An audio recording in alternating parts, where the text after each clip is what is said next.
Bismillahirrahmanirrahim. Assalamualaikum warahmatullahi wabarakatuh. Pada kesempatan kali ini kita akan membahas tentang konsep etnografi atau dasar-dasar tentang etnografi.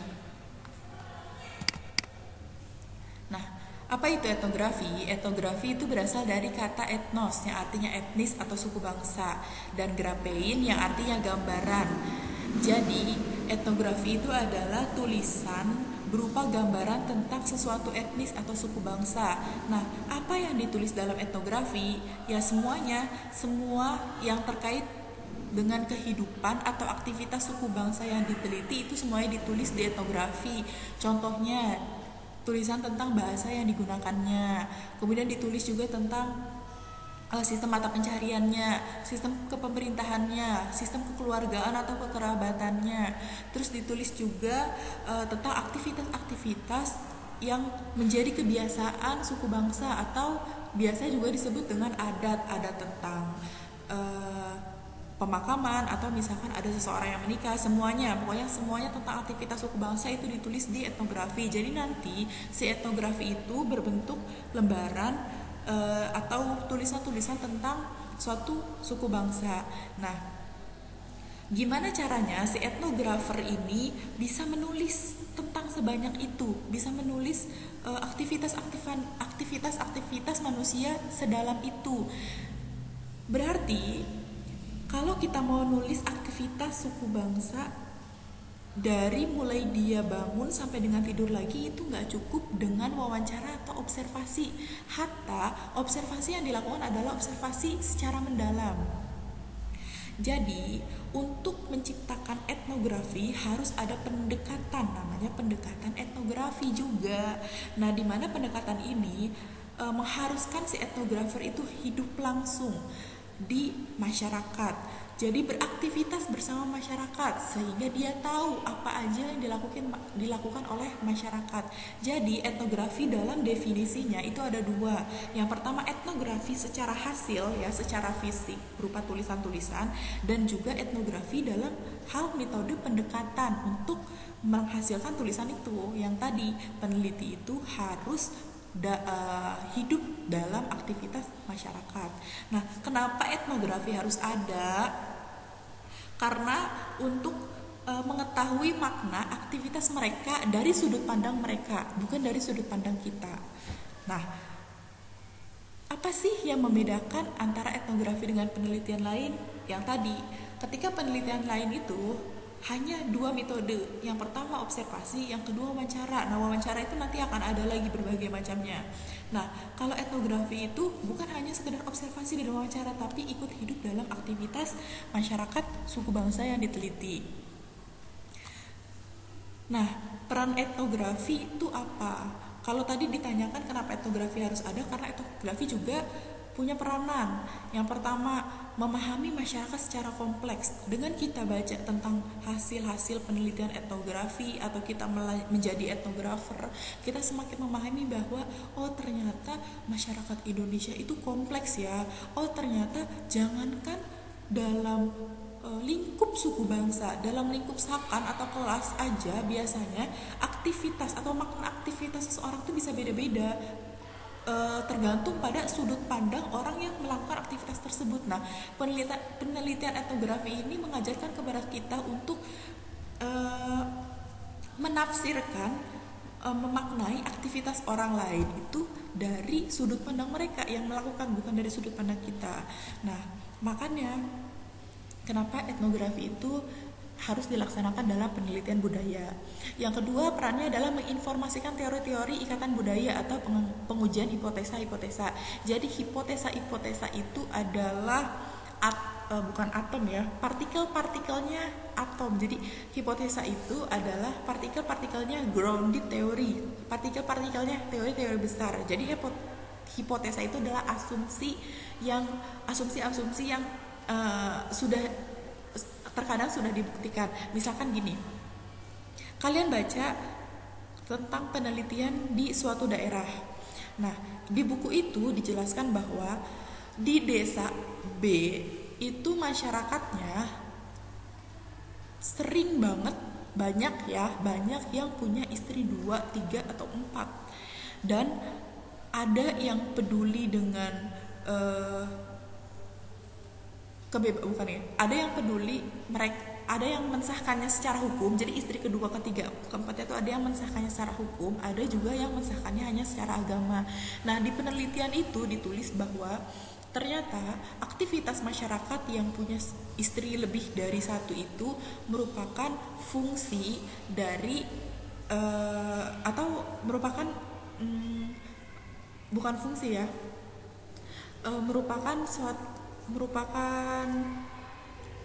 apa namanya, merupakan manfaat dari demografi yang timpang. Jadi perempuan di sana itu ternyata lebih banyak dibandingkan laki-laki. Nah, itu yang ditulis dalam penelitian etnografi yang kalian baca. Kemudian kamu dalami lagi.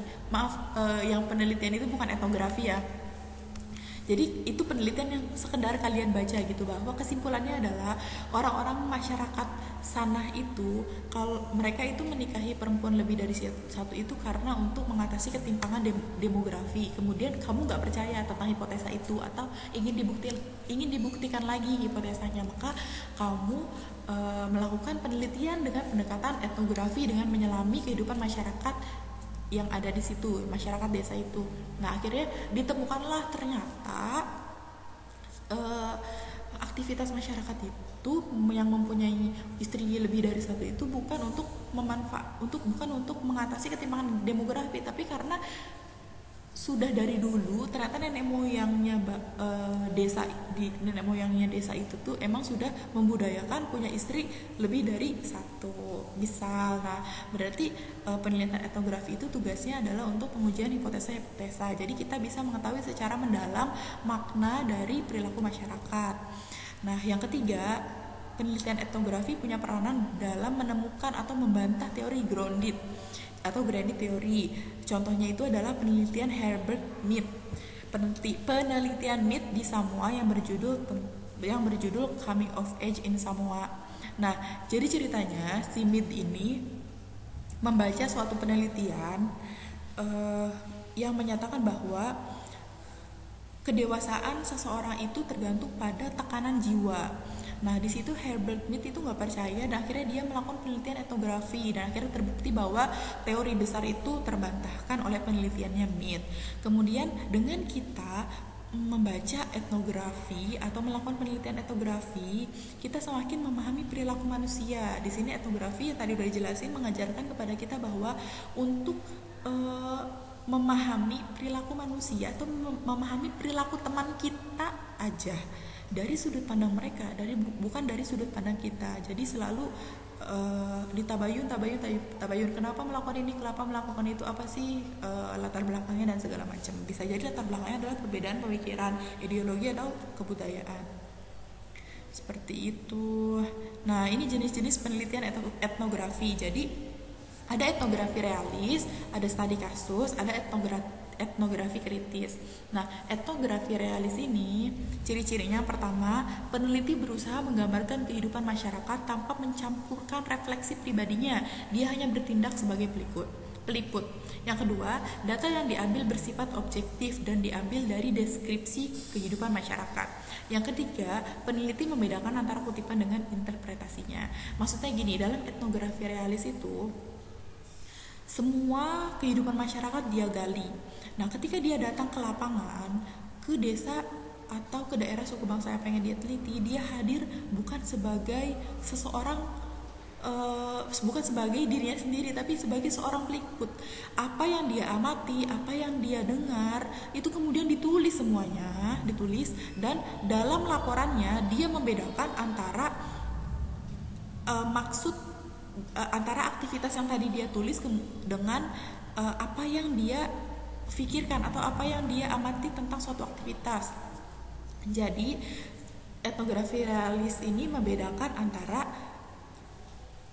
makna dari aktivitas dari sudut pandang mereka dengan makna aktivitas dari sudut pandang kita.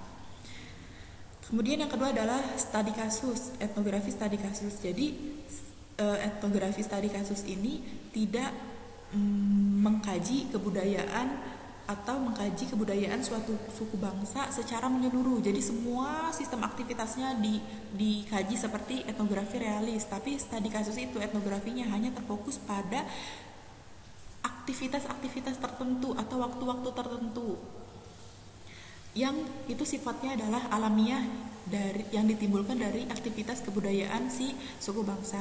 Kemudian ada etnografi kritis. Nah, etnografi kritis ini beda sama realis dan studi kasus. Nah, kritis ini dia lebih tertarik pada isu-isu marginalisasi, penindasan, hegemoni, dan kekuasaan. Nah, tujuannya bukan hanya untuk memahami maksud dari aktivitas masyarakat, tetapi juga pengen mengeluarkan masyarakat yang diteliti itu dari marginalisasi atau penindasan kekuasaan gitu. Jadi nanti etnografi kritis ini sifatnya bukan objektif seperti etnografi realis dan studi kasus, tapi sifatnya subjektif, banyak pandangan-pandangan pribadi, banyak asumsi-asumsi pribadi atau perkiraan pribadi yang dituangkan dalam tulisan etnografi kritis dibandingkan dengan makna-makna atau kata-kata yang dilakukan atau yang dikeluarkan oleh masyarakat. Beda ya. Jadi realis dan studi kasus itu cenderung objektif sesuai dengan kenyataan, maksudnya sesuai dengan sudut pandang orang yang diteliti, sedangkan etnografi kritis itu bersifat subjektif, artinya selalu mengedepankan asumsi pribadi. Nah, ini adalah contoh dari etnografi realis. Contohnya mengkaji kebudayaan Bugis Makassar. Nah, semua tentang kebudayaan Bugis itu dituangkan di dalam sini. Jadi tidak terbatas pada tema-tema tertentu. Nah, biar kita paham apa itu etnografi studi kasus, coba kita bandingkan dengan etnografi realis. Nah, ini etnografi studi kasus. Judulnya nilai-nilai budaya Someah pada perilaku komunikasi masyarakat orang Sunda. Jadi Someah itu di orang Sunda itu, jadi orang Sunda itu terkenal Someah ramah, sering senyum, santun, nada bicaranya rendah, itu namanya Someah. Nah, si penulis ini ingin mengkaji nilai-nilai budaya Someahnya aja pada masyarakat suku Sunda. Nah, maka ini disebut sebagai etnografi studi kasus karena terfokus pada nilai-nilai budaya Someah. Padahal budaya-budaya Sunda kan banyak, bukan cuma Someah aja gitu. Jadi terfokus pada tema-tema tertentu. Nah, untuk lebih jelasnya lagi, ini ada contoh satu lagi nih. Ada etnografi judulnya Kebudayaan Toraja Modal Bangsa Milik Dunia. Jadi si penulis ini pengen menceritakan atau meneliti tentang kebudayaan Toraja pada saat era globalisasi. Berarti kan pada saat sekarang. Nah, berarti ini penelitiannya terbatas pada waktunya kapan sekarang, dan terbatas pada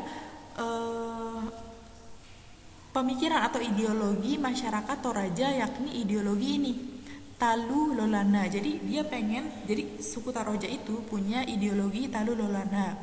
Nah, si ideologi Talu Lolana ini sangat, menurut peneliti itu sangat bertahan dalam menghadapi globalisasi gitu, sehingga tidak terbawa arus globalisasi. Intinya gitu, berarti kan terfokus pada satu tema. Apa temanya? Kebudayaan Talu Lolona, dan terbatas oleh waktunya sekarang pada saat menghadapi arus globalisasi. Beda tadi sama penelitian etnografi realis yang mengkaji seluruh budayanya, tidak hanya terbatas pada satu tema. Nah, yang ketiga ini contohnya dialektika etnografi komunikasi etik pada kain tenun. Jadi si peneliti ini mencoba untuk mengetahui arti simbol-simbol atau warna-warna kain tenun pada desa Tutem. Nah, jadi si pengarang, si etnografer ini pengen tahu makna-makna yang ada di kain tenun menurut perspektif orang-orang desa Tutem. Nah, berarti ini etnografi apa? Etnografi studi kasus karena terbatas pada kain tenunnya desa Tutem aja. Padahal kebudayaan desa Tutem kan banyak, bukan cuma kain tenun doang gitu.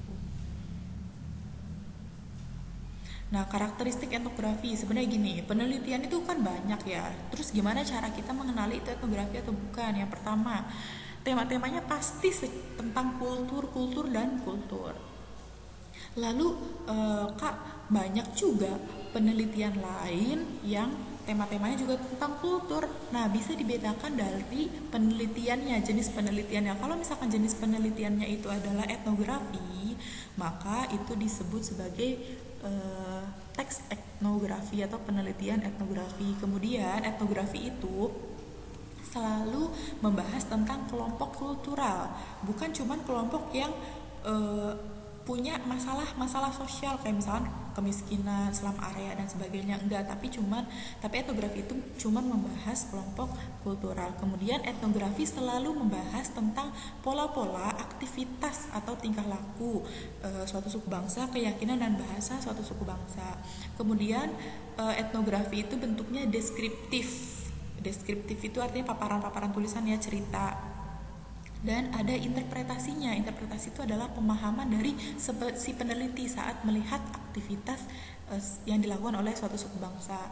Kemudian etnografi itu selalu melihat konteks, latar dan situasinya seperti apa. Misalkan gini, ketika kalian ingin meneliti suatu suku bangsa itu misalkan suku bangsa A. Nah, suku bangsa A itu ketika maghrib itu nggak ada anak perawan atau anak kecil yang berkeliaran. Nah, dari situ kamu pahami ini konteksnya maghrib, selalu maghrib. Kenapa nih selalu maghrib? Maka ditanyakan, oh ternyata ada pemahaman tentang suatu hal yang gaib yang mereka percaya akan keluar pada saat maghrib. Nah, itu etnografi selalu memperlihatkan atau memperhatikan konteks latar ketika suatu aktivitas itu berlangsung. Dan karakteristik etnografi itu selalu ada refleksivitas peneliti.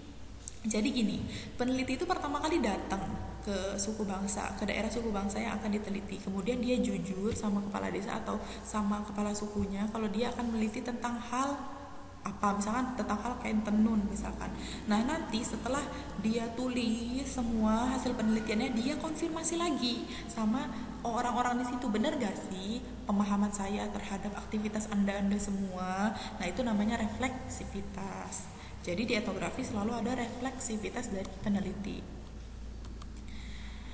Nah, mohon untuk dipelajari. Nah, jadi untuk pertemuan berikutnya kita mempelajari prosedur etnografi. Gimana sih cara jadi etnografer dan bagaimana cara melakukan etnografi? Mohon dipelajari. Nah, sekian yang dapat saya sampaikan pada video pembelajaran kali ini. Mohon maaf apabila ada kata-kata yang kurang dimengerti atau dipahami, mungkin bisa ditanyakan, atau mohon maaf apabila ada kata-kata yang memang tidak berkenan di hati dan di pikiran antuna semua. Nah, mohon maaf. Akhirul kata, syukron, jazakumullahu khairan. Assalamualaikum warahmatullahi wabarakatuh.